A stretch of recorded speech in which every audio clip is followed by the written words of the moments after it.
I have learned a lot having been forced to read almost all of your bills. Totoo. Pero hindi kaya. Kaya I said almost all. So I thank my compatriot in the minority of two, Senator Risa Hontiveros, for electing me as the minority leader.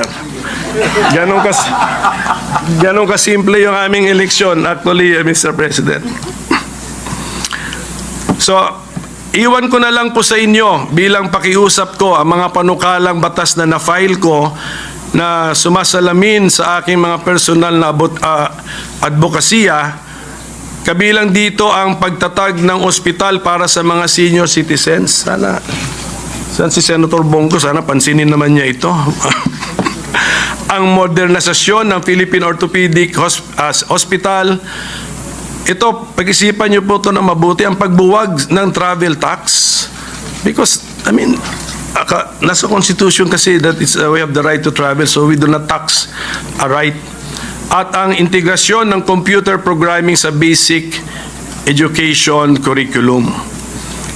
Sinusulong ko rin ang reforma sa People's Initiative and Referendum Act. Pakitingin na lang po. And also, I filed some measures designed to discourage negligence and recklessness. Ito yung tinatawag na mga quasi-offenses sa dami ng mga aksidente ng mga bus, mga heavy vehicles leading to injuries as well as loss of lives. Pag-aralan po natin ito. Marami akong lessons learned. For example, saan ako nagkamali, paano nyo kami nautakan, oh. Yes, paano nautakan ng majority ay minority. Tapos actually may pagkakamali kami na present kaming dalawa. Kung absent yung isa, meron sana kaming parliamentary maneuver na nagawa. Pero hindi ko na muna i-detalye, ikwento lahat ito kasi ang bala ko isulat ito sa isang libro para naman merong pang bumili ng libro ko. Okay? So I owe this journey to many. Hindi ko po ito narating ng mag-isa.